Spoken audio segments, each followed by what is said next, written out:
Please help me welcome Jim Seymour.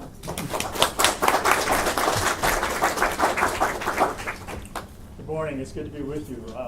Boy, Laura's talk has really got me thinking, and I don't know about you, I just thought it was a great presentation.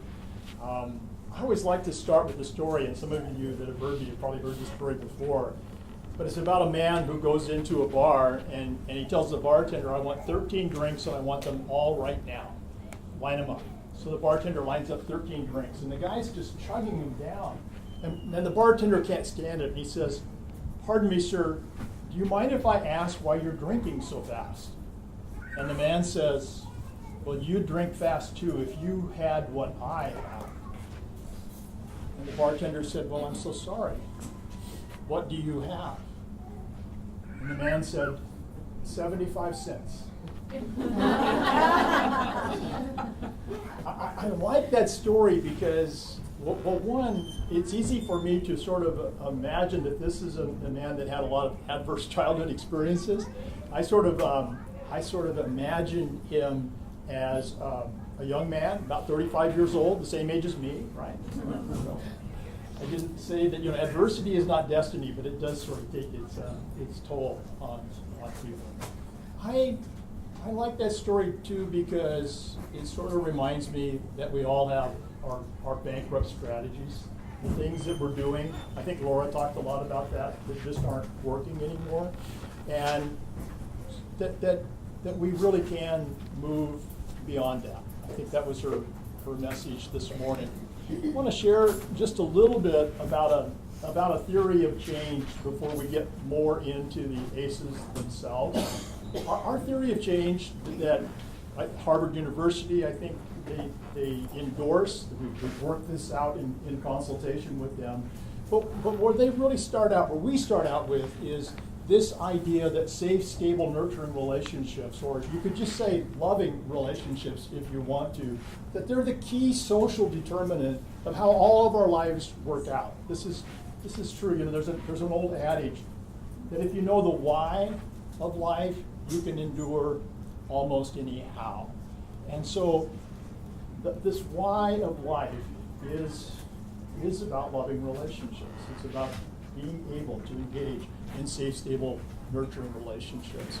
And then the researchers at Harvard, they've coined this term of toxic stress. And they say that toxic stress is the key thing that interferes with our ability to be in safe, stable, nurturing relationships. And if you think about toxic stress, there's at least, I think of it anyway, as like this stress cocktail. And it's made up of 3 components. The first component is vulnerability anxiety. It's the sense of not feeling safe in our relationships. And here's where the adverse childhood experiences really kick in.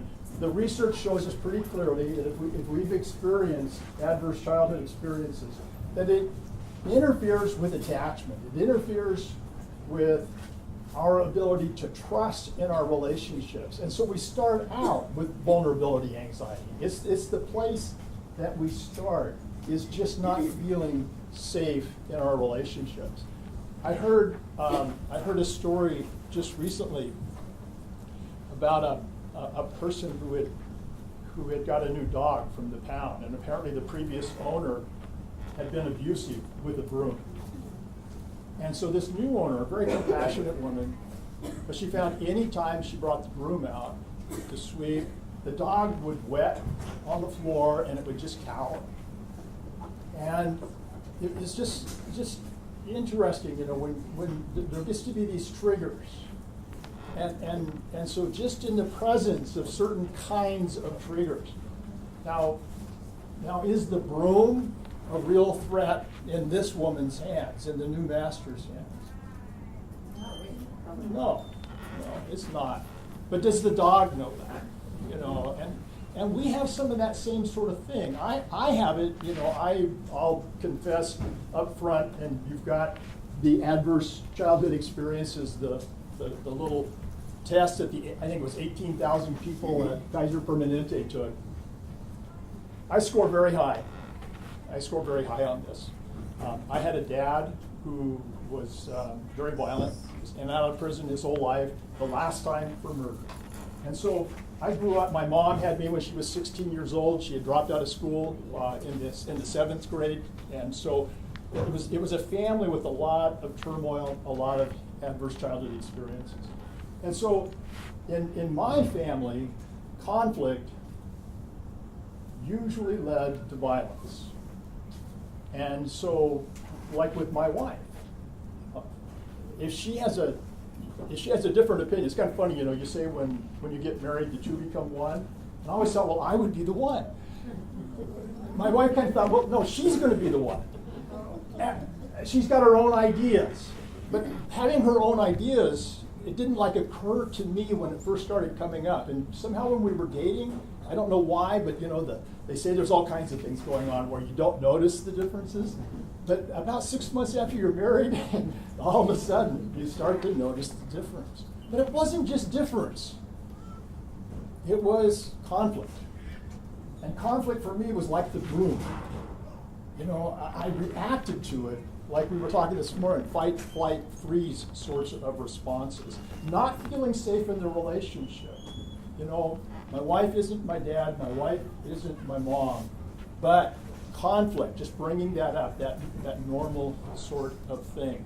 And so a part of what contributes to toxic stress is this sense of vulnerability, anxiety, just not feeling safe in our relationships. And maybe we have moments when we feel safe, but if our ACEs scores are high, we often have several triggers that just being in the presence of that, even though it no longer is a real threat, raises that and triggers that sense that that moves us into the fight, flight, freeze. The second thing is competency anxiety, and they really kind of go hand in hand. When I don't feel safe in my relationships with teachers, with whoever it might be, it's harder to learn. So competence anxiety, there's challenges. Each of us face challenges, and in our work, but also in our personal lives. And oftentimes, part of the definition again is that when my internal resources plus my external supports are not equal to the challenges that I'm facing, that's sort of a sense of internally, I just don't feel like I have the skills. I don't have the knowledge. And oftentimes I add virtue to this. I think virtue is a big part of it. It's, and you have to decide, well, what is it important to you? And I'm not trying to say what virtues would be there, but I think we do have to take a look at virtue. Because oftentimes I have the knowledge, I have the skill, but again, I didn't have the courage. My wife used to ask me what time I would be home from work. And I would know she wanted me to be home at 6 o'clock. And so what did I say to her? 6 o'clock. Because it didn't create any conflict, right? Now, because I also didn't want to be in conflict, lots of times whoever I was with, it'd be 5:45, I know it's 15 minutes to get home, I know I should already be in my car, but I'm like staying. And I remember one morning my wife asking me, Jim, what time are you going? And then she stopped, and she said, don't bother telling me. I can't count on anything you say anyway. And I was going away, and inside I was thinking, why does she have to be like that? Why does she have to say that sort of thing to me? I'm going out, my job is hard enough anyway. Why does she have to start it out like that? And at some point, not in that moment, not that day, but later on, sort of in the process, just realizing, Jim, when you're a little boy and your dad was beating up your mom and you were scared to death of him and you wouldn't confront it, that was one thing. But when you don't have the courage to tell your wife when you're coming home, that's something else. This isn't on your wife, this is on you. And you're going to have to, at some point, be willing to actually reflect on the question and not just try to figure out what she wants to hear and tell her what she wants to hear. She's losing respect for you. And that's not on her. It's on me. And so when we talk about competence anxiety, it isn't just knowledge, it isn't just skills. Sometimes it's also, we have to look at the virtue. Many of us, if what we do is fight, some of us who felt like victims early on decide we're not going to be victims anymore, and so our automatic response is to be like quickly in people's face. Maybe the virtue is patience. I see a lot of angry people out there who just, they're bright, they're capable, they know a lot, but people don't really know how much they care because they have no patience. They're just like on that edge. And so vulnerability anxiety, not feeling safe in our relationships, competence anxiety, knowledge, skills, and the virtues we need. And then if you add to that where many of us, it isn't just the people we serve, but many of us, and we've got a workforce at Catholic Community Services now of about 350 people. And I'd say 70% of them would report that they are struggling financially. So even people who are working are feeling such pressure. Like, how in the world are we going to make ends meet? How are we going to, and I can remember, there was one time when we had 4 teenage girls, and every summer, towards the end of summer when they were going back to school, and they all wanted to look nice, and I wanted them to look nice. But do you know what it costs to have 4 teenage girls look nice? Yes. Oh my God, it was just like, and I was just feeling like, so what will we do? I don't want a conflict. I got 4 different credit card companies offering me credit cards, and I would put it on a credit card. And I would feel great for about 5 minutes. Because my girls look nice for school. Because I was credit worthy. I had a credit score. But then, each month, trying to pay that down. And the stress that would put. They say that 70% of the divorces, one of the #1 causes that the couples report is financial conflict, financial stress. And so if relationships are the key social determinant of the quality of our lives, and we start out with these high ACEs scores where we don't really trust the relationship, there's so many little triggers that interfere with it. Competence anxiety, where we're being asked to deal with things all the time that we don't have the knowledge and the skills and the virtue to deal with.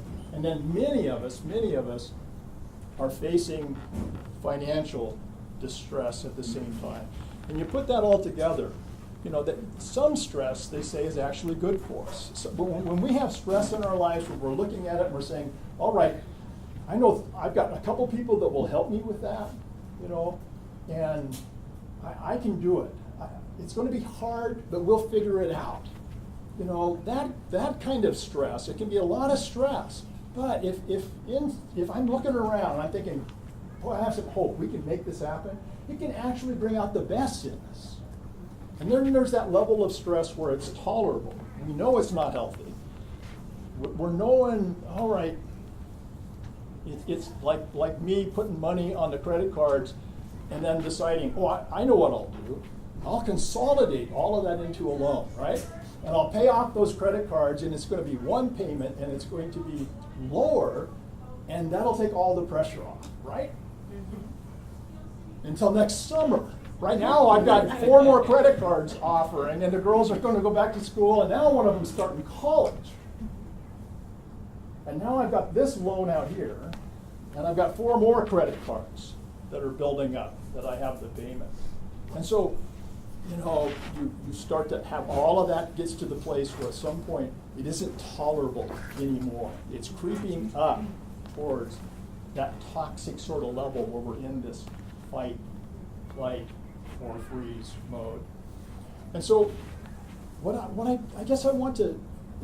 trying to say is, I've been coming to it. People have asked me, have you been burnt out? have you got this compassion fatigue? Are you there?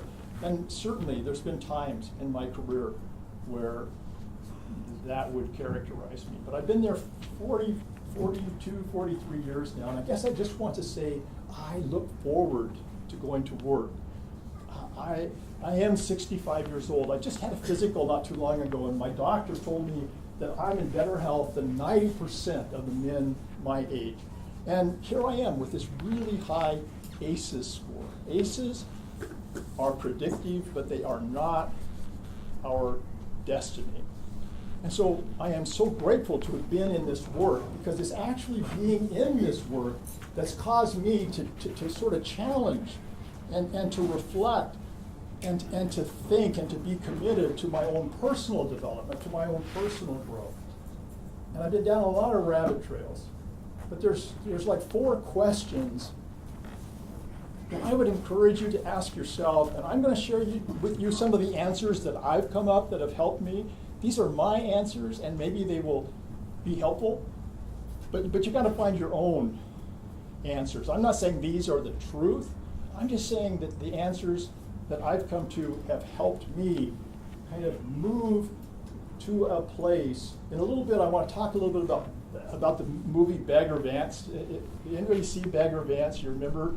To me, it's just this wonderful story about trauma. This young man, his name is, it always sounded like Junior, but I actually looked, it's Juna, J-U-N-U-H, Juna. This Mr. Juna, who's like the all-American boy, and he's won the heart of Miss Adele, and it's down in the deep South, and World War I comes along, the war to end all wars, and he gets this rank as captain, and he's leading people into trench warfare. And he goes into battle, and one after another of his buddies from Savannah and from the South and all over, they are killed in this trench warfare. And somehow, just luck of the draw, he survives it. He survives physically. But he comes home. And before he left, he was like this, he was like on the path to be the greatest golfer ever. But he comes home, and the trauma, he just can't be with that trauma at all. And he's drinking heavy. And that's how and there's a young man, there's a boy there who is just committed to get him to come back out of retirement and to be in this big golf tournament that's going to turn everything around for the town. And it's going to turn things around for Miss Adele, because her father lost, he put all of his money into building up this golf resort. And then the Depression came, and her dad, he shot himself, another trauma. But in her mind, she handles it differently. She's organizing this big golf tournament. But the city folk don't want it there unless they have a local player. So they're trying to get this Captain Juna to come and play in the golf tournament. But he said, I would never be drunk enough. You couldn't get me drunk enough to play in a golf tournament. I have lost my swing. And this young man, this 12-year-old boy, who's trying to talk him into it, because this guy's his hero, he says, well, what is drunk enough? And Juna thinks about it, and he says, well, it's all about your brain cells. You got billions of brain cells, and when you first start drinking, it starts to kill off the brain cells. And first your sad brain cells, they die, so you can smile again. And he said, then you drink some more, and all your stupid brain cells die. And you think you're the smartest person on earth. You're really smart. When you drink enough, you get pretty smart. And then he said, all of your quiet, you drink some more, and all your quiet brain cells die, and you get really loud. He said, getting drunk enough, I've never been able to get drunk enough, is when the memory brain cells. If I ever get drunk enough that my memory brain cells die, that's when I would play in the golf tournament. I don't know, that movie for me, just, if you haven't seen it, I really recommend it, because it is all about this, on one hand, this what they call the biology of adversity, which really does predict poor outcomes, but also it is so right on in terms of the biology of hope. In my own experience, when I was in the 3rd grade, I just caught a football. I was playing catch during recess, and my arm broke. And when I went in, they found a cyst in the marrow of the bone. We didn't have health insurance, and for 4 years, I just had my arm in a sling. And one time I took the sling off, I was so frustrated, and just very gently tried to throw a baseball, and my arm broke again. And it was just this excruciating pain. And I couldn't, the house we lived in, we didn't have a bathtub or a shower. It was hard to bathe. And I had to keep this arm padded and wrapped and tied up against me all the time. And so there was body odor. And I would notice the teachers and I would notice the kids just sort of wanting to stand back from me. And it was that way for 4 years. And then finally, there was a doctor who volunteered to do a bone graft. They took all the bone from just below my shoulder and above my elbow out and repacked it with bone from my hip and from an amputated arm. And as I was recovering, I went into shock on the operating table because it took longer than they thought. And by the time I got out of the ICU, all of the beds in the pediatric session at Sacred Heart Hospital in Eugene were filled. And the only bed left was in the geriatric section of the hospital. Well, one of the big lights in my life were my grandma and grandpa Bell, my mom's parents. And so being in with old people, that was fine with me. I got along pretty well with older people. But there was a man, I was in a room with an elderly gentleman who had cancer, and he would have some visitors, and over time I learned he was dying. He had a terminal disease. And whenever my mom or my grandma would come to visit me, all I would do is complain. And this guy was hearing me complain all the time. And I remember one day he said, "Jim, I found a secret in my life that," he said, "I can tell a lot of bad things have happened to you." He said, "A lot of bad things have happened to me too." But he said, "I found a secret in my life, and if you want to know it, I'm willing to share it with you. It's just taken all of my resentment about those bad things away." Now, I wouldn't want any of those bad things to happen to me, but they did happen to me, and so, but what my secret, it really does take all of the resentment away. Well, there was something about the fact that I knew he was dying that I really genuinely, sincerely wanted to know. Well, what is it? What is your secret? And he said, if you'll use the pain that's been in your life to help other people who are going through pain, you'll lose all of your resentment. And I said, well, how would it work? And he said, there's a lady next door, an elderly lady, and she's really depressed. And she won't eat. The nurses don't have time to stay with her, but she won't eat unless somebody's there with her talking to her. So I go in and I have meals with her. But I'm visiting several people up here. How about if you just start going in and having your meals with this lady? He took me over and introduced me to her. And I started going in, breakfast, lunch, and dinner, and I hobbled in there, and we had the meal together. And again, I was used to talking to my grandma. I felt comfortable here. And sure enough, this lady, as long as I was there, and we had good conversations, and she told me things, and I listened, and we would have our food together, and she didn't really like the desserts, and I loved them, so I got her dessert, and it was just like, hey, this is working out, this is good for me, good for her. And I was in the hospital for a little over a week. And I remember as I was getting ready to check out, this guy was still there. And he asked me as I was getting ready to leave, "Jim, how does it feel to be able to have done something that the doctors and the nurses weren't able to do?" And I said, "Well, what do you mean?" And he said, "Sally is eating on her own now. She doesn't need somebody there. She's eating on her own now. Doctors and the nurses couldn't do that, Jim. You did it." I was in the 7th grade and just doing something that I enjoyed. But being there with her, I got this smile on my face. And I cannot tell you, there's been so many times like in that movie with Bagger Vance, he's lost his swing. And it was like right there in that moment, I felt like I had my swing, and I've lost it so many times. I have forgotten that, but I've been able to come back to it. And what happened in the movie, Bagger Vance is this guy, to me, he's like a guardian angel, and he comes to coach this Mr. Juna about how to get his swing back. And I just want to show you a little clip where Juna gets his swing back. Are we ready for that? First, I really hated it when that guy said, even a blind squirrel finds an acorn once in a while, Bonnie, because we have that self-deprecating talk about ourselves, and it's so easy as soon as somebody else, oh, that was just luck. That was just, and I know that's romanticized. I get it, that's romanticized. But I can tell you, what I felt as I was leaving that hospital that day, was like, oh yeah, that's my authentic self. That's my authentic self. And what I have come, one of the things that have been helpful for me is to stay focused, to reflect. How much time? I got to check and see here because I always talk too long. When am I?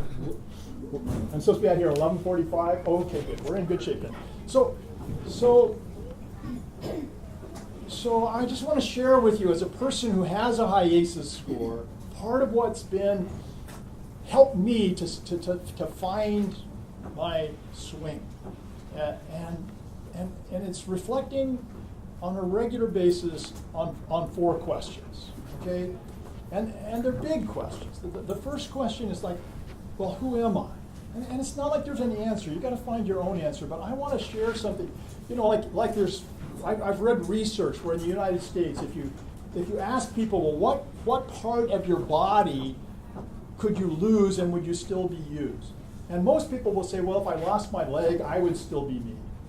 If I lost an arm, I would still be me. And so you get down to this place where most people are saying, well, it's either my heart. A lot of people say it's my heart is me. And other people say, well, it's my head that's me. And if you take those two combined, heart and head, and I think what most people are thinking is, I am my feelings and I am my thoughts. But I want to challenge a little bit. I don't know about you, and especially if you're like me, you have a high ACEs score. People say trust your heart. That's the last thing I want to trust. It's like a bad committee meeting inside of my heart when I ask. There's things that want to go this way and that way. In my mind, my goodness, it's like what do they say? It's like a bad neighborhood. You don't want to go into my mind all alone. You want somebody going in there with you. And so we have all of these thoughts and we have all of these feelings. It's like when you see the broom and you get all scared and you're thinking, that broom, man, I gotta prove that broom is bad. And so, all of that kind of thinking, we are not our thoughts. We are not our feelings. Now we have those, but if we could learn to think about it like a coat, like this is my coat. I am not my coat. I just have a coat. I have thoughts and feelings. And like Laura was saying, we need to be really aware of our thoughts and our feelings. Our thoughts and our feelings are okay. For a long time, certain thoughts I had, I just couldn't even have them. I couldn't be with them because they made me feel so guilty. I used to run away when my mom was being beat up. And so any time that I would have a recollection of something bad and I was running from it, it would become debilitating to me. And I just couldn't think about it. I would just have to shake it off. But I sort of held it like that is me. I had this thought that I was a coward, right? That's who I am, is a coward. I just had that thought. That is not me. I am not my thoughts and my feelings. And so then when you get into a discussion with somebody, and it gets below, they say there's 4 levels of conversation. And the first level is where we're just being nice to each other. We're being polite. It's what we learn to do with our teachers. Oftentimes, if we're getting ahead in our business, lots of times it's what we learn to do with our boss. We make nice. We tell them what we think they want to hear. And that's great. We all need to learn how to do that. But then there comes that place where we do want to be our authentic self. And then there are 2 people showing up and there's going to be conflict. And like I told you, for me, as soon as the conflict would start to arise, then I would want to exit somehow. But to have a mental construct that says, all right, we've got different thoughts and feelings here, we have different needs, and the trick is to go a step below that to say, she talked about being curious. I wonder how you're feeling.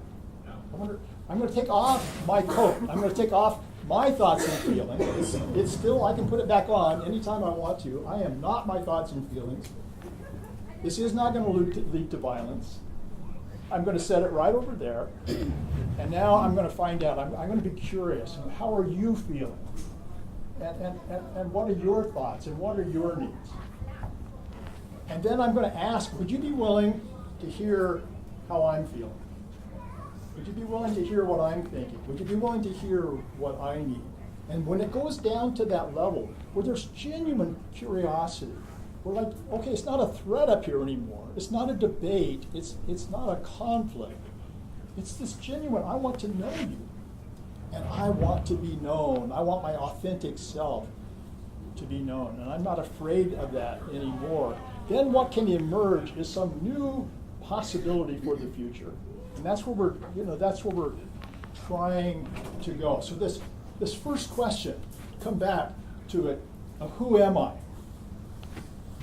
For me, an answer, not the answer, but one way to look at it that I think is helpful is that I am my relationships. First, I am not my thoughts and feelings, okay? I have thoughts and feelings, I am not them. But who am I? I say one helpful way to think about it is I am my relationships. I've got 7 children. Does that make me a daddy? No. What makes me a daddy is my love for my kids, right? I have a wife. In fact, she just entered the room a little while ago, and I got more nervous now that she's here. So, but does having a wife make me a husband? No. Lots of guys out there that are married that are not really husbands. What makes you a husband is your love for your wife. And what makes you a wife is your love for your husband. And for those of you that are here, people of faith, just saying that you're a Christian or that you're a Buddhist or that any of the religions, just saying that you are, does that make you? No, for me as a Christian, it's my love of Christ. It's it's that loving, it's my relationship that makes me who it is. And it's helpful for me to think about it. That if loving relationships, if that's the key social determinant of how everybody's life turns out, and just think about the possibility that where I show up is in my relationship with the other people. It's not in here anywhere, it's in between us. That's where I show up. Then it's in my enlightened self-interest to invest in that relationship, to really care about that relationship. And so that's the second question beyond who am I? It's what is my work? The second question to be reflecting on all the time is what is my work? And the obvious answer, if you take the first question, is that at least one way who you show up is in your relationships. Your work is to nurture and protect those relationships. And so now if my wife says something that sounds like conflict is going to come, and I want to exit, I want to fight, or freeze, but I know who I am is the quality of my love for my wife, and my work is to nurture and protect that relationship. Does fight, flight, or freeze work? Does that help? Now maybe I'm overwhelmed. Maybe I have to go do that for a little while. Maybe I have to acknowledge that, but I can't blame her that I'm doing it. And I have to come back. And I have to go to that next level to say, okay, now, tell me what you were feeling. Tell me what you were thinking. Tell me what you need. And let me share that with you too, and see if we can't find some way to move forward here together. My work is to nurture the relationships. If my work is with my children, if I love my kids, all right. You know, there's times when we have my granddaughter over for the weekend because her mom just said, Dad, I can't be with her this weekend. I got to get away. And she was there about 6 hours, and I was thinking, you got to go home. I am tired of this. You know, this is work, and then it's like, oh no, I'm grandpa. And my job here is to nurture and protect this relationship. Where grandpa shows up, now sometimes maybe the right thing to do, the loving thing would be to send her home. But when I reflected on that in that moment, no, it was to step up. And it was to have a heart-to-heart with her. And it was to go on a walk. You know, that's where, and part of it is, when you do the work, and you show up, sometimes the other person won't respond. You know, for you to be who you are in the relationship, the other person doesn't have to respond. And like, it becomes pretty irresistible, I'll tell you. It becomes hard not to care about your feelings and thoughts and needs if you are genuinely trying to think through that. One of the really neat things is you don't have to do anything about it. Just knowing, you know, it's not your job to fix the other person. In fact, usually when we're trying to fix someone else, if you ever start to feel like you're putting more effort to help the other person solve the problems than they're putting into solving their problems, that's a good indication that you've sort of gotten into that rescuer role, which really isn't loving at all. You know, we want to operate with the golden rule, do unto others as you'd have them do unto you, but we also want to operate with the iron rule, which is don't ever do things for people that they can and should do for themselves. That's not love. Part of love is setting and protecting healthy boundaries, okay? But for me, it's just that, okay, this is where I show up, is in my relationships. That's who I am. Daddy, loving husband, grandpa, uncle, son. Had a hard time, you know. My dad was dead before I could forgive him. So I never had a chance to really have a real relationship with my dad. But I've got this great imaginary relationship with my dad now. You know, when he wasn't in trouble, he was a logger. And I somehow, in spite of him, I love my chainsaw. And I love to go cut things down and cut firewood and do that kind of thing. And I just have this imaginary relationship with my dad that, you know, he's there helping to give me a little coaching to stay safe, what to look for. And I remember watching him do that stuff. He actually did teach me that stuff. But when I was younger, I just wouldn't admit it. I wouldn't, you know, I just wouldn't let it in. My mom's still alive. And so what does it mean to protect and nurture my relationship with my mom? Well, it starts out, it's been a lot of forgiveness. For many years, my mom just would not admit some of the bad things that happened. And when I got over that and just, you know, I remember a couple of years ago, she had just read this book, The Shack, and I hadn't read it at the time. But she called me and she said, Jimmy, I just read this book. And I just want to tell you I'm sorry. The things that you brought up and I've said didn't happen, I know they happened. I just couldn't face it. And now I want you to know I'm sorry. And I had been trying to forgive her, and I've been trying to live out what I'm talking to you about right now, without fixing her, without forcing her to do anything. It's not about being in that victim, rescuer, persecutor triangle. It's like being in a whole different place. It's like finding your swing up here. But it became irresistible. You know? And it took reading a book. But I can tell you, I think if I hadn't have been showing up different, that book wouldn't have made the difference that it did. It was, you know, what do they say, when the student's ready, the teacher arrives? So the book, it all sort of came together, and we were making that space. And there was no way to predict when that would happen. But I don't think it would have happened if I would have stayed hard-hearted towards her. I really don't think. And what a gift, what a blessing it was to have her ask me for forgiveness, and for me then to be able to extend it. It just gives me an energy, gives me a power. It's not depleting. It really is empowering. The third question then is beyond who am I and what is my work, is, well, then what do I do? What is it that I do?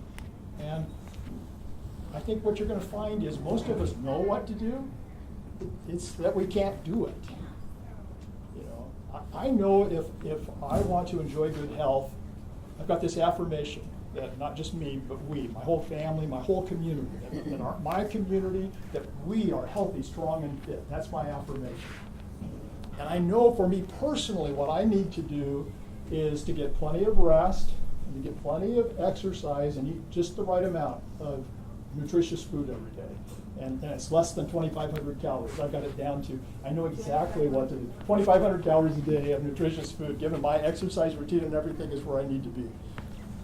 But on any given night, I just want to watch another season of Office. I've already seen it 3 times. I just want to laugh, and I want to have another bowl of ice cream, and pretty soon it's midnight, and I know I've got to get up at 5:30. And 5.5 hours sleep is not good for me. But it's like, all right, that's where I know what to do. But I'm not quite there, not quite able to do it. And I guess that's the other thing I would say to all of us, whether you've got a high ACEs score or just whoever you are, is, part of what we learn is to be gentle with other people, firm, set and protect healthy boundaries. I'm not talking about wobbling, but there's sort of a gentleness that comes.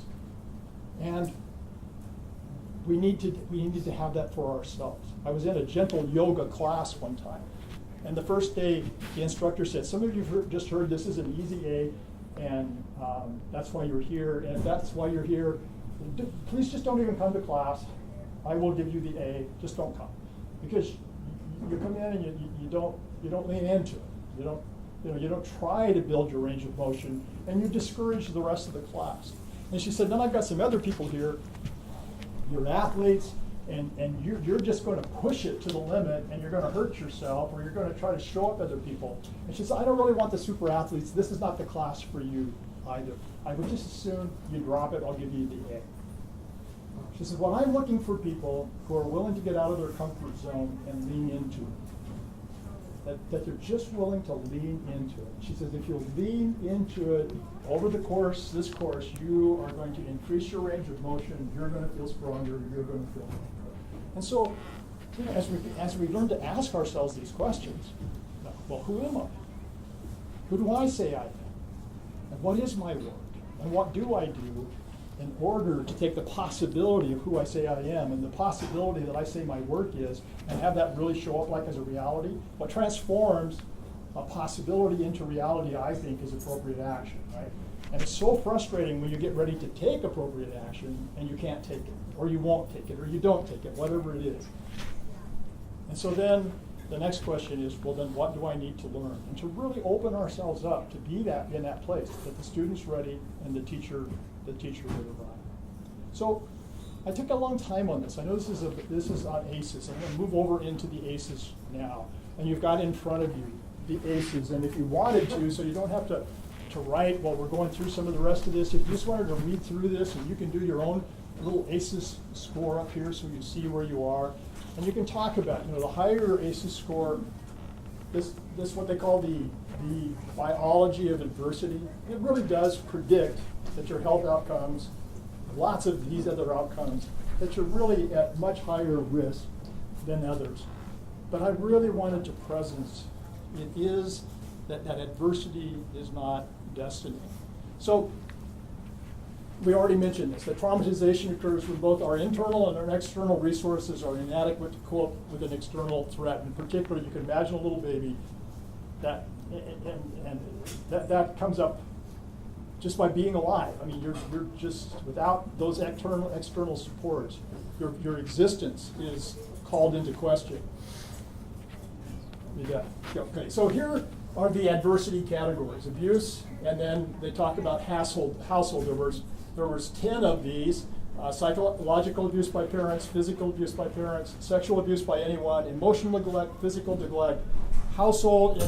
In your household, was there substance abuse, mental illness, parental separation or divorce, a mother treated violently, or an imprisoned household member? So what it was is these. I remember Dr. Robert Andon because I've worked with him, and I can't remember the other person's name.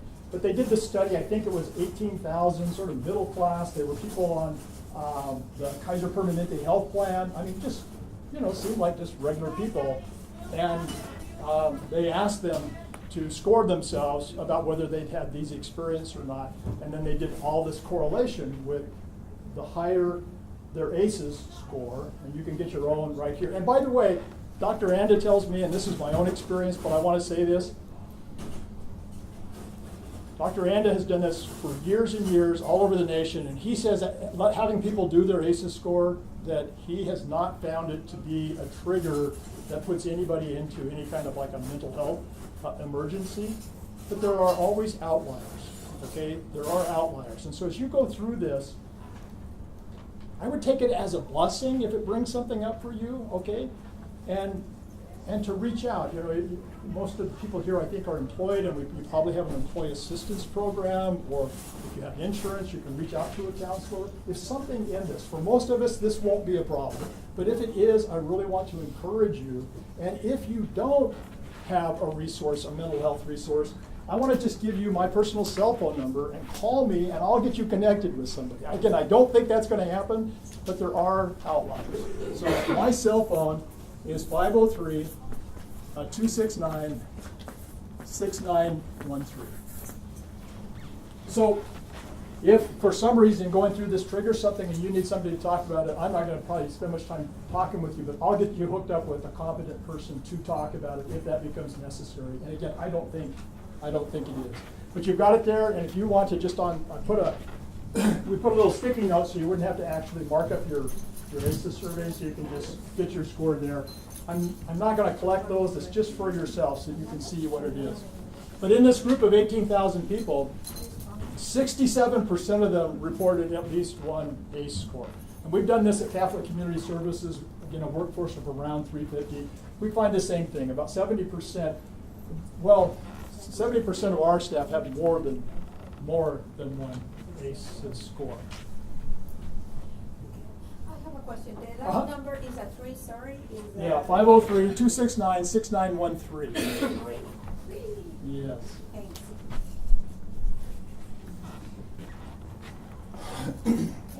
Why don't you go ahead and run through a couple of these.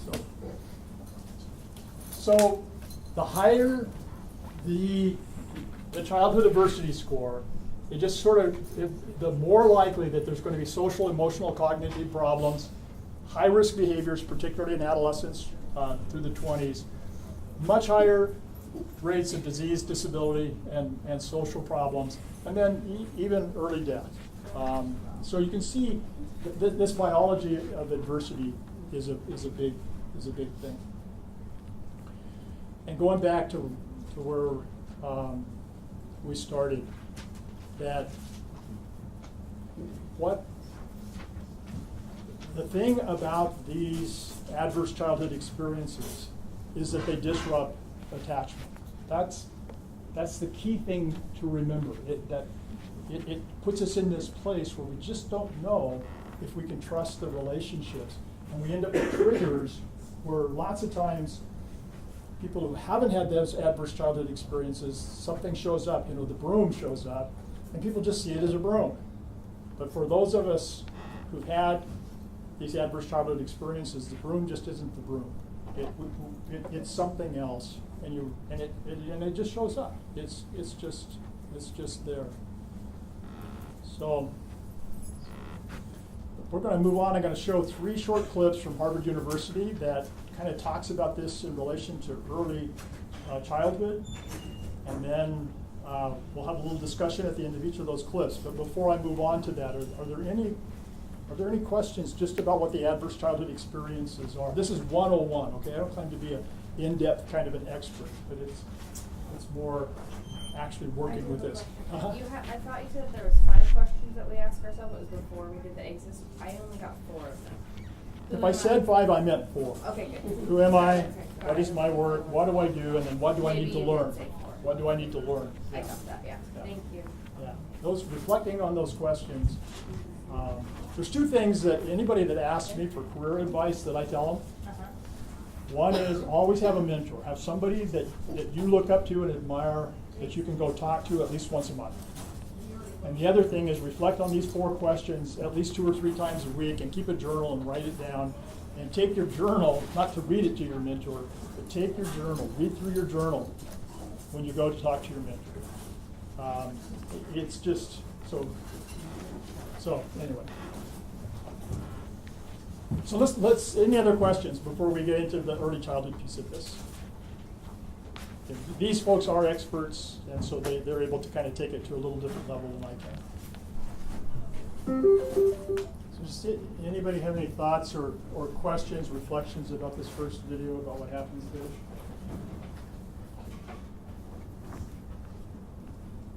Just like if you're building up those neurons in the fight, flight, or freeze, then those get strengthened, and you're a lot quicker to Exactly. Yeah. react. That's right. And it's why it's so important that we learn to interrupt that, because it's like even into adulthood, you know, if you get triggered, it's just like this automatic, you build up those neural pathways. But if you quit using them, they actually will prune themselves, those old pathways. And as you start to, and it's part of why I talk about virtue. And there may be other words. Some people talk about personal attributes. I don't care what you call it. But as you start to practice, like in the sense of patience, anger is a neural pathway that you just fly down. And you start deliberately starting to practice that patience, it actually shows that you can build new pathways, even us old guys. So they say, you know, particularly in that adolescent period between, they're talking about 9 or 10 years old and 20, 25, 26-year-olds right now, you can, these new pathways, the old ones can prune and the new ones can develop fairly easily. As you get older, it's just harder. But hard isn't bad.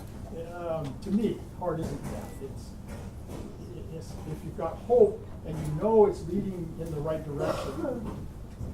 The fact that it's hard it just means that it's hard. You know, Scott Peck, I don't know if you remember, Scott Peck is somebody I really enjoy. He wrote The Road Less Traveled, and he's a famous American psychiatrist. But you know, the first page of his book, The Road Less Traveled, which sold millions of copies, the first thing he wrote in there is life is difficult. And when I read that, I thought, well, yeah, duh. But he went on to say, and it's supposed to be. You know, get over it. It's difficult for everybody, whether you've experienced adverse childhood experiences or not. We all have our betrayals. We all have our struggles. Life is a struggle. And it can also be beautiful and wonderful. And we don't want to make it harder than it needs to be. It's hard enough on its own. Well, let's look at the next video.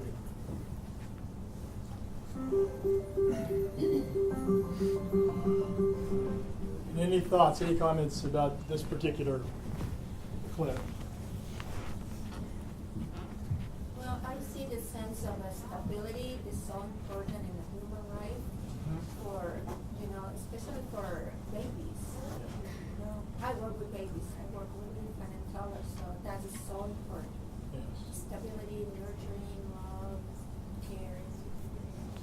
And there's a part of us that sort of instinctually knows that, and yet it's for me it's good to see the science about actually what's happening there. They talk about serve and return.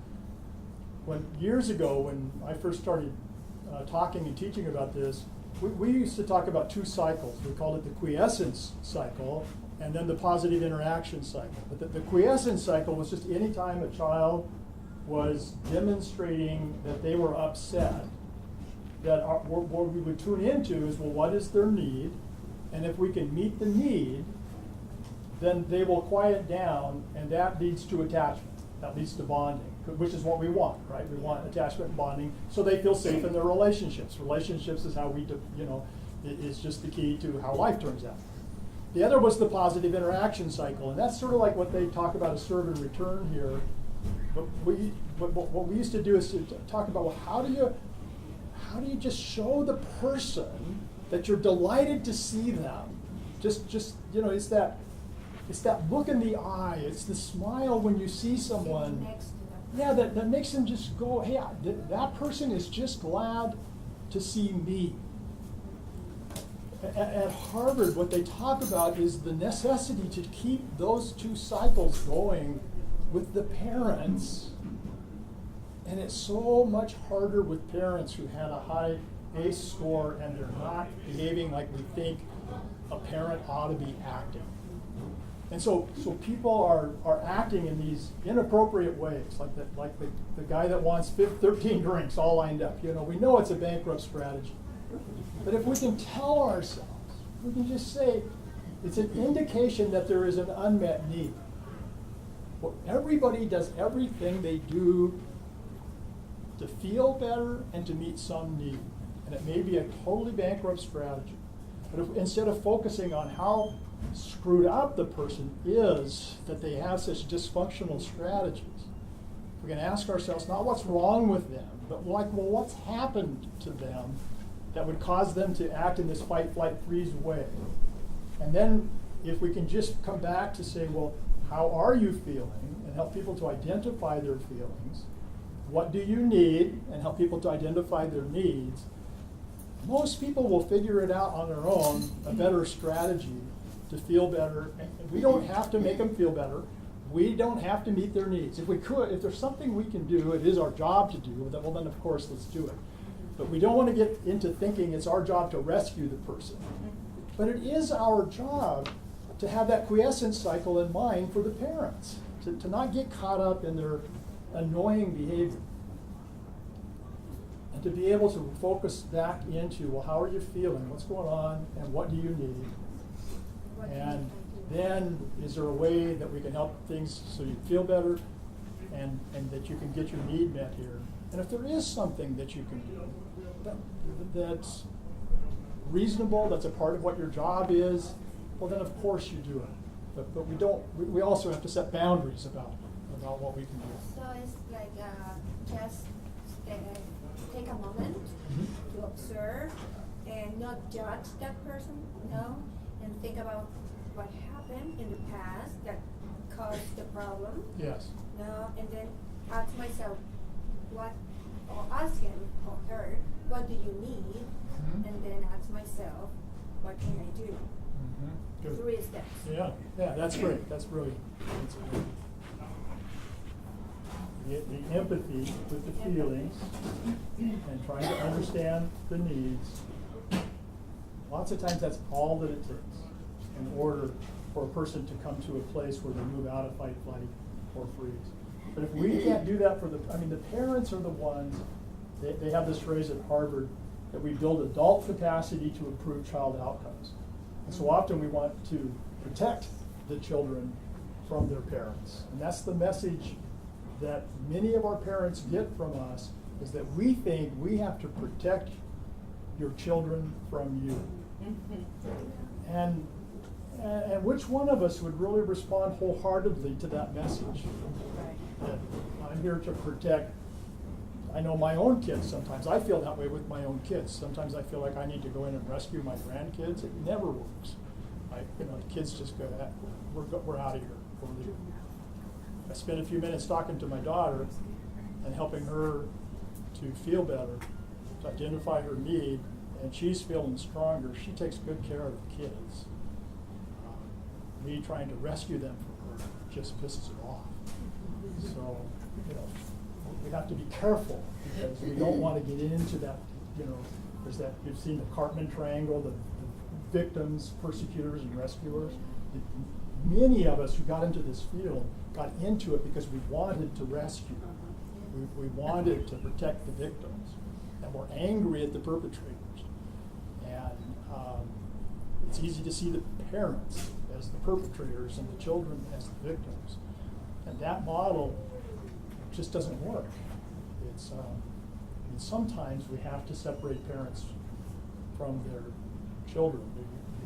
But in general, even once that happens, then you're right back to the place of saying, with the parents, how can we listen with empathy to how you're feeling and what your thoughts are and your needs.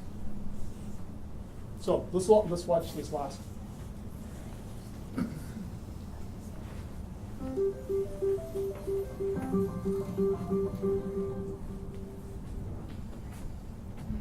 Any response? Somebody want to comment on the video?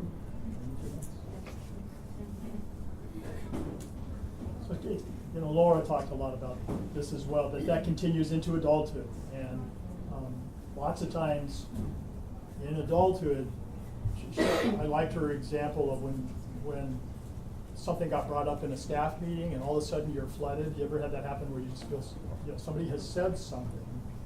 And being able to just to look at it from the standpoint of, okay, am I really, in this situation, am I really threatened, or is this a broom?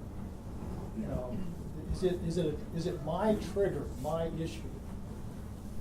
Because so often, it really is, there's a trigger happening here that creates this exaggerated response to it. And if I can just own that, and then have a plan for myself, how do I, she talked about dissipating that energy. At Catholic Community Services, we ask every employee and everybody we serve to have a safety plan. And to be aware, to be mindful of when your emotions are getting flooded and your heart rate and all of that stuff is happening. And to be able to, Laura talked about dissipating that, burning it off, consuming it somehow without going out and consuming alcohol or food or you know, getting into a gossip session, those sorts of things. And so each of us have this responsibility. Recently saw a video, I can't remember, it was the first flight where they went around the moon. Was that an Apollo flight? Is that what it was? Apollo flight? So, huh? With Tom Hanks? Well, no, I'm just talking about the actual flight. But Which one? well, the first one where they just went around the moon, but they didn't actually land on the moon. You know, they just kind of went around it. I don't know whether it was an Apollo flight or not. But I was listening to some of the scientists who talked about that, and they said that for years, they had been just focused on the moon. And they said the big deal that they learned when that rocket went around the moon and came out on the other side, and for the very first time, we had a real picture of the Earth in space. And they said we realized that the important thing about that Apollo mission wasn't learning about the moon. It's what we learned about the Earth. And the significance of that flight has been from there. And so I love that we started out with Laura's presentation this morning, because she was saying that same thing to us, that we need to turn the focus on ourselves. You know, we